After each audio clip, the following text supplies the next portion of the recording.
Now more than ever, it is important to talk about current events with children. The death of George Floyd was a tipping point that has led to nationwide activism, including support of the Black Lives Matter movement. Many children are feeling confused, overwhelmed, and curious about what they are seeing in the media. We started Active News to keep young people informed and get them actively involved in society. In order to get active, the first step is to sit down and have conversations together. Although difficult, these conversations are the ones worth having. Today, Active News presents Conversations About Race. So girls, we're so happy that you could be here sitting with us to have a bit more serious conversation. So Laura's gonna go ahead and start out for us. Yeah, thank you girls for being here. What we want to start by asking you is, what have you seen or heard since the death of George Floyd, and how does that make you feel? I've seen a lot of things since the death of George Floyd. I've seen a lot of people being scared that they'll end up the same, which I'm mad at. I've seen people scared, or like shop owners scared, that a violent person will attack their store, which makes me mad. I'm just mad at all of this. Okay. How about you, Isabella? How does it make you feel? Well, I was shocked. I was shocked because of the death of George Floyd. It was like everywhere, and I couldn't believe that another African American person got killed again by the hands of the police. And I've also seen the small business owners really upset about the rioting, and I'm really upset about that too. But I support the people who are protesting, and I hope that all of us, that we can make a change. All right, girls. So my question for you is, what is racism? Well, I think that racism is assuming one's capacities and one's character, depending on the race. Yeah. Racism is, whether knowingly or unknowingly, having a bias against someone and immediately assuming or stereotyping their personality and behavior traits because of the color of their skin or their race. I'd also like to know, what are some examples of racism that you've witnessed or that you may have experienced personally?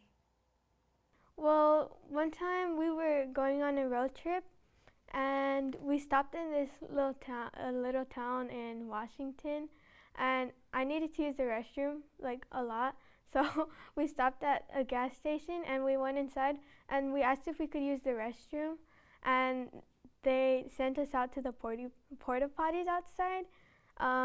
But then when we came back in, we saw people going in and out of the restroom. At the time, I didn't realize what was happening, but my mom realized, so I used that as an opportunity to inform myself and educate myself about racism. And I was also very shocked and upset that that had happened to me. And yeah, that's mostly it. Isabella, do you think that you will personally experience racism again at some point in the future? I think there is a chance, but I think that as long as we keep fighting and protesting, that things will improve, hopefully. I mean, I've seen people at my school tending to stay away from some people of color, not outright doing anything, but just like more like an implanted thing. It's what they've been taught, not that they have any personal grudge. And how does it make you feel when you see those types of actions? It makes me feel really sad that our community is still being taught this way. Yeah, I think for me, I witness racism in schools, and it's not how people treat each other, although that happens. I see it in kind of how schools are set up. So, you know, public schools, you go to the school in your area, and those schools receive funding from the area. And so I see kind of, as a teacher, I witness it within the school system, and it's a system itself too. Yeah, like systematic racism. Mm-hmm. Oh, yeah. Yeah, what do you know about systematic racism? Well, it's a type of racism that doesn't come up often, but people are trying to fight for the end of systematic racism, and I believe that systematic racism is like as bad as the other type of racism. And yeah, that's mostly it. Yeah, I think that individual racism, or how you might treat someone, right, is one thing, and you can control that. But I think systematic racism is something that has been going on for so long, and it's certainly harder to change a system that has been created for white people, not people of color. It's hardwired. But I think it's possible. And I think that what's been going on right now in the protests and the support we've seen of the Black Lives Matter movement is a strong step in how we can make this systematic change. Yeah, and I agree with that idea of systematic racism being very harmful. And one of the best things we can do is what we're doing right now, is sitting down and being being open with our feelings and what we know, because nobody has all of the answers, not one person. But I think when we understand one another, and I understand where Isabella comes from or where Clara comes from, then we can start to come up with some solutions, you know? All right, girls, so as you've seen, we've all seen protests going on nationwide, worldwide really. I want to know, what do you think should come out of these protests? What do you think the change should be? I just think that the police should change the way they do things, which is already happening in some places. Maybe like I don't know how to say this. A fair trial, I think, which may not happen because of the hardwire thing, but I want people to get better at that. So justice?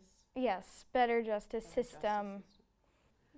Isabel, what about you? What have you seen in the protests, and what do you think should be a change from these?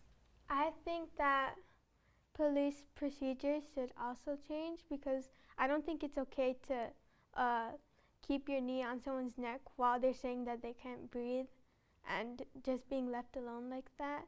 And I bet nothing would have happened if anyone got this on video. I bet he would have just it would have gone unnoticed. But I'm seeing change and improvement thanks to these protests, like Breonna Taylor's law. Breonna Taylor was a woman from Louisville, and she got shot for no reason. And Breonna's law is that police can't enter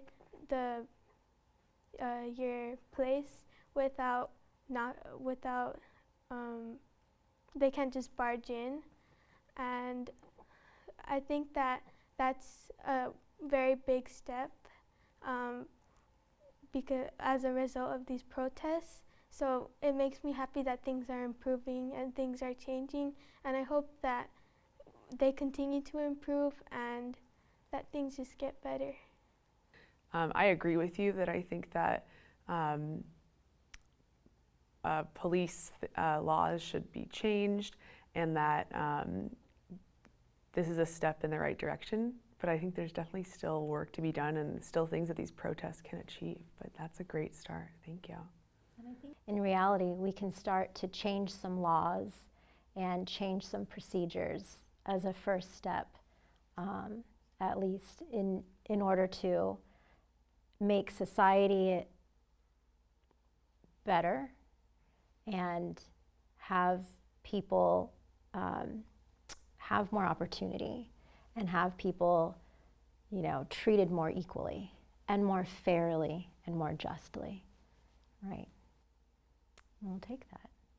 All right, so I think on behalf of Active News, we want to really thank you for your time and your honesty and for opening up and for starting the conversation with us about race and racism. We know that these conversations are not the easiest to have, but we feel they're important. So thank you for talking with us today.